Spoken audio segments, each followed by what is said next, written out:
রোজার ফজিলত সম্পর্কে জানবো। রোজার ফজিলত সম্পর্কে যে সমস্ত হাদিসগুলো রয়েছে তার মধ্যে 3-4টা হাদিস আজকে আপনাদের সামনে পেশ করব এবং সেই হাদিসগুলোর অনুবাদ করব ইনশাআল্লাহ। রোজা হচ্ছে এমন একটি ভিন্ন ধরনের ইবাদত যার ফজিলত আল্লাহ রাসূল সাল্লাল্লাহু আলাইহি ওয়াসাল্লাম আলাদাভাবে বর্ণনা করেছেন।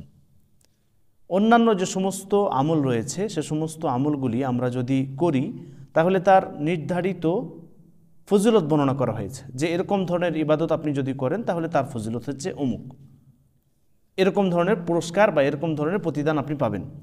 কিন্তু রোজার বিষয়টি হচ্ছে ভিন্ন। আল্লাহ রাসূল সাল্লাল্লাহু আলাইহি ওয়াসাল্লাম তিনি কি বলেন হাদিসের মধ্যে, চলুন সেটা শুনি। আবু হুরায়রা রাদিয়াল্লাহু তাআলা আনহু থেকে হাদিসটি বর্ণিত, যে হাদিসটি সহিহ মুসলিমের মধ্যে রয়েছে। আল্লাহ রাসূল সাল্লাল্লাহু আলাইহি ওয়াসাল্লাম তিনি বলেন, কুল্লু আমাল ইবনে আদামা ইউদাআফু, আদম সন্তান অর্থাৎ মানুষ আমরা যে সমস্ত আমল করি, যে সমস্ত ইবাদত করি সেগুলো আল্লাহ সুবহানাহু ওয়া তাআলা এমনিতেই বাড়িয়ে দেন। এই হাদিসে যেটা উল্লেখ রয়েছে সেটা আম ইবাদতের জন্য, আম ইবাদত, যেরকম আমরা যে কোনো মাসে যে ধরনের ইবাদত করি, তাসবিহ তাহলিল করি, জিকির করি, আরও যে সমস্ত বিভিন্ন ধরনের ইবাদত করি, সেই ইবাদতগুলোর ব্যাপারে, সেই নেকির কাজের ব্যাপারে আল্লাহ রাসূল সাল্লাল্লাহু আলাইহি ওয়াসাল্লাম তিনি কি বলছেন যে কুল্লু আমাল ইবনে আদামা ইউদাআফ, প্রত্যেক মুসলিমের, প্রত্যেক মানুষের যে আমল রয়েছে সেই আমলগুলোর প্রতিদান আল্লাহ সুবহানাহু ওয়া তাআলা এমনিতেই বাড়িয়ে দেন। আল হাসানাতু আশরু আমসালিহা ইলা 700 দিফিন, সেই নেকিকে, একটা নেকিকে আল্লাহ সুবহানাহু ওয়া তাআলা 10 গুণ থেকে নিয়ে 700 গুণ পর্যন্ত বাড়িয়ে দেন। সুবহানাল্লাহ, 700 দিফিন, 70 গুণ পর্যন্ত নয়, 700 গুণ পর্যন্ত। সুবহানাল্লাহ। এবং রোজার বিষয়ে আল্লাহ রাসূল সাল্লাল্লাহু আলাইহি ওয়াসাল্লাম কি বলছেন? ক্বাল আল্লাহু আযজা ওয়া জাল্লা, আল্লাহ সুবহানাহু ওয়া তাআলা বলেন ইল্লা সম, রোজার বিষয়টি ভিন্ন। অন্যান্য ইবাদত করলে 10 থেকে নিয়ে সেই নেকিটাকে কি করেন, 10 থেকে নিয়ে 700 গুণ পর্যন্ত বাড়িয়ে দেন, কিন্তু রোজার বিষয়টি ভিন্ন। আল্লাহ সুবহানাহু ওয়া তাআলা বলছেন যে এর পুরস্কার কিরকম হবে। আল্লাহ সুবহানাহু ওয়া তাআলা তিনি নিজে বলছেন ফাইন্নাহু লি ওয়া আনা আজজি বিহি, কারণ রোজা বান্দা আমার জন্য রেখেছে, আমাকে খুশি করার উদ্দেশ্যে রেখেছে, এর প্রতিদান আমি বিনা হিসাবে দেব, আমি নিজেই দেব। সুবহানাল্লাহ। অর্থাৎ এর প্রতিদান যে, এর নেকি যে আল্লাহ তাআলা কত দিবেন সেটা আল্লাহ সুবহানাহু ওয়া তাআলাই ভালো জানেন। আল্লাহ সুবহানাহু ওয়া তাআলা তিনি নিজেই দিবেন। অন্যান্য নেকিগুলোকে 10 থেকে নিয়ে 700 গুণ বাড়িয়ে দেন, কিন্তু রোজা, সুবহানাল্লাহ, রোজা আল্লাহ সুবহানাহু ওয়া তাআলাই ভালো জানেন তিনি কত দিবেন। তাই আমরা ইনশাআল্লাহ রোজা খালিস অন্তরে আল্লাহ তাআলাকে খুশি করার উদ্দেশ্যে রাখবো এবং ইনশাআল্লাহ আল্লাহ তাআলা যে ফজিলত বর্ণনা করেছেন সেই ফজিলত পেয়ে যাব। আমরা যারা রোজা মাসে রোজা রাখবো, এই সায়েম ব্যক্তিদের জন্য আল্লাহ সুবহানাহু ওয়া তাআলা আলাদাভাবে জান্নাতের দরজা রেখেছেন। সেই দরজা দিয়ে শুধুমাত্র সায়েম ব্যক্তি, শুধুমাত্র রোজাদার ব্যক্তিরাই প্রবেশ করবে। আল্লাহ রাসূল সাল্লাল্লাহু আলাইহি ওয়াসাল্লাম বলছেন, সহিহ বুখারীর হাদিস, ইন্না ফিল জান্নাতি বাবান, জান্নাতে একটি দরজা রয়েছে, তাকে রায়আন বলা হয়, রায়আন নামে জানা হয়। ইয়াদখুলু মিনহু আস-সাইমুন ইয়াউমাল কিয়ামা, কিয়ামতের দিনে শুধুমাত্র রোজাদার ব্যক্তিরা প্রবেশ করবে। লা ইয়াদখুলু মিনহু আহাদুন গায়রুহুম, সেই দরজা দিয়ে রোজাদার ব্যতীত অন্য কোনো ব্যক্তি প্রবেশ করবে না। ইউকালু, সেই দিন ঘোষণা করা হবে, সেই দিন বলা হবে আইনা সাইমুন, সৌভাগ্যবান সাইম ব্যক্তিরা, রোজাদার ব্যক্তিরা কোথায়? ফায়াকুমুন, তারা দাঁড়িয়ে যাবে। লা ইয়াদখুলু মিনহু আহাদুন গায়রুহুম, তাদের ব্যতীত অর্থাৎ রোজাদার ব্যতীত অন্য কেউ সেই দরজা দিয়ে প্রবেশ করবে না।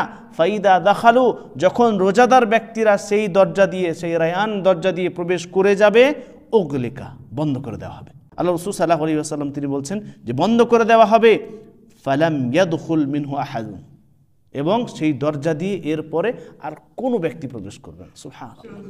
অর্থাৎ রোজাদার ব্যক্তি যারা রোজা রেখেছে রমজান মাসে, সেই ব্যক্তিরা বিশেষভাবে জান্নাতের একটি দরজা পাবে, সেই দরজা দিয়ে তারা প্রবেশ করবে, আর অন্য কোনো ব্যক্তি সেই দরজা দিয়ে প্রবেশ করতে পারবে না, দরজা বন্ধ করে দেওয়া হবে। এভাবেই কোনো ব্যক্তি যদি রমজান মাসে, পুরো রমজান মাসে আল্লাহ সুবহানাহু ওয়া তাআলাকে খুশি করার উদ্দেশ্যে নেকির আশায়, সওয়াবের আশায় রোজা রাখে, তাহলে তার ফজিলত বর্ণনা করতে গিয়ে আল্লাহ রাসূল বলেন, মান সামা রমাদানা ঈমানান ওয়া ইহতিসাবা গুফিরা লাহু মা তাকদ্দামা মিন যামবি। সুবহানাল্লাহ। আল্লাহ রাসূল বলছেন, যে ব্যক্তি নেকির আশায়, সওয়াবের আশায় আল্লাহ তাআলাকে খুশি করার উদ্দেশ্যে রমজান মাসে রোজা রাখলো, তার বিগত যত গুনাহ হয়েছে সব মাফ করে দিবেন। সুবহানাল্লাহ। আপনি যত গুনাহ করেছেন, আপনার থেকে যত ধরনের গুনাহ হয়েছে, আল্লাহ সুবহানাহু ওয়া তাআলা সব মাফ করে দিবেন। রমজান মাসে শুধু রোজা রাখতে হবে আল্লাহ তাআলাকে খুশি করার উদ্দেশ্যে, নেক নিয়তে, সৎ নিয়তে, নেকির আশায় রোজা রাখেন, ইনশাআল্লাহ আপনার সমস্ত গুনাহকে মাফ করে দিবেন।